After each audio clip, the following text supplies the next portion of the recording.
Oke guys, kita akan menjawab pertanyaan nomor satu. Untuk pertanyaan nomor satu, itu permasalahan ekonomi makro itu ada 4.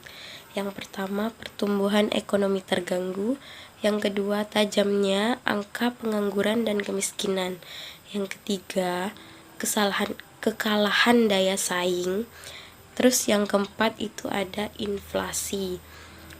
Untuk yang pertama, pertumbuhan ekonomi terganggu, yaitu dampak dari permasalahan ekonomi makro. Yang merasakan dampak adalah kalangan bisnis, pengusaha, dan produksi. Misalnya pabrik besar dan perusahaan maupun usaha bisnis lainnya.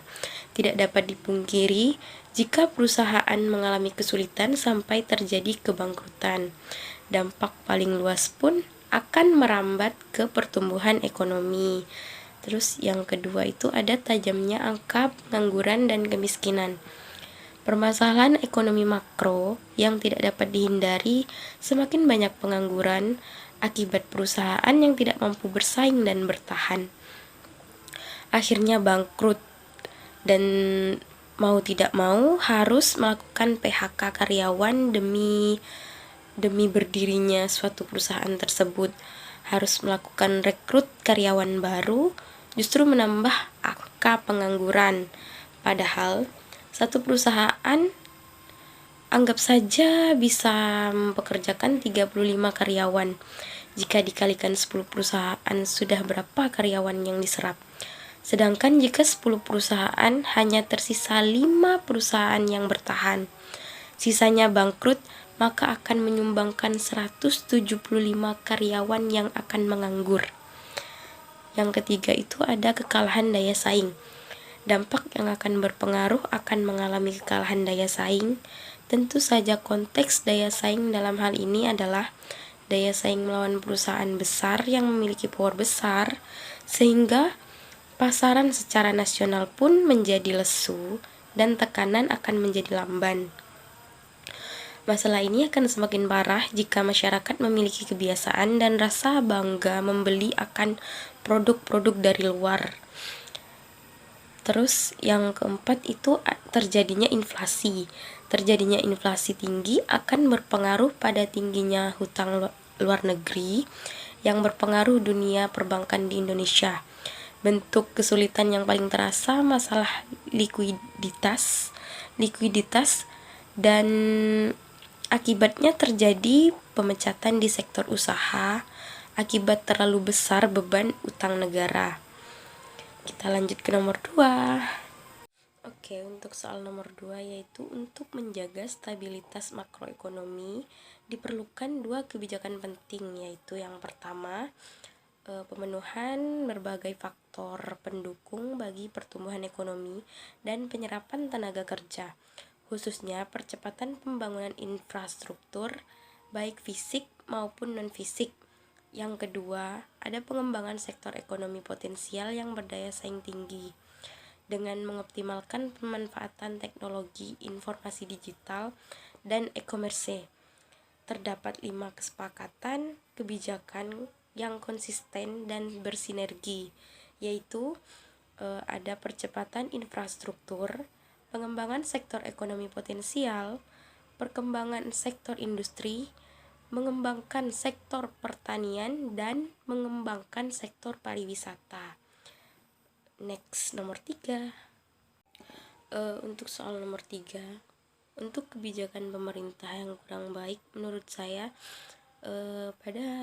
pada masa adanya COVID-19 itu sekolah ditutup, kampus ditutup, dan siswa tidak mendapatkan pelajaran yang efisien, tidak mendapatkan ilmu yang menurut saya kurang efisien lah. Terus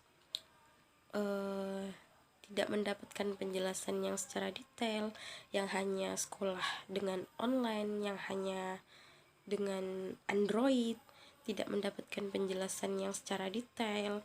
Terus menurut saya juga pada waktu itu sekolah dan kampus ditutup dan mall sedangkan mall, tempat wisata lainnya itu dibuka. Itu menurut saya tidak adil, karena kenapa sekolah dan kampus ditutup sedangkan masih banyak di luar sana mall dan tempat pariwisata yang menurut saya itu masih ramai pengunjung. Kecuali kalau memang sekolah ditutup karena adanya pandemi COVID-19, kampus ditutup karena adanya virus tersebut, seharusnya tempat wisata dan mal-mal itu juga harus ditutup. Bukan hanya sekolah dan kampus saja yang ditutup. Itu menurut saya kebijakan pemerintah yang menurut saya belum tepat. Soal yang terakhir, menurut saya adanya SDGs sangat baik untuk tujuan mendorong pembangunan Indonesia dengan 17 sasaran dan 169 target yang diharapkan untuk menjadi jawaban atas persoalan masyarakat, terutama bagi masyarakat yang tertinggal, bagi masyarakat yang masih tertinggal di luar sana, terutama di Indonesia, dengan prinsip SDGs untuk tidak meninggalkan satu orang pun di belakang, dan kita harus maju bersama-sama. Peran mahasiswa sebagai pergerakan perubahan dan penerus bangsa dalam menyongsong SDGs di Indonesia, mahasiswa juga diharapkan mampu berkontribusi nyata dengan melahirkan pengabdian dan memberikan pengarahan kepada masyarakat dengan memanfaatkan ilmu pengetahuan dan teknologi untuk memiliki kehidupan yang lebih baik untuk menjadi tujuan pembangunan kelanjutan di dalam kehidupan masyarakat. Mahasiswa berperan sebagai penerus bangsa dan pergerak perubahan. Yang pertama, penerus bangsa. Hal yang dapat dilakukan oleh mahasiswa adalah dengan mengikuti program Kampus Merdeka untuk mengoptimalkan potensi diri, menyuarakan pendapat dan gagasan, serta dapat dengan berbagi ilmu dan melakukan pendampingan khusus kepada kelompok-kelompok yang tertinggal. Untuk penggerakan perubahan, mahasiswa diharapkan dapat membawa perubahan dalam keadaan masyarakat menjadi lebih baik dari sebelumnya. Menurut saya itu adanya SDGs itu sangat baik untuk menyongsong kehidupan masyarakat menjadi lebih baik.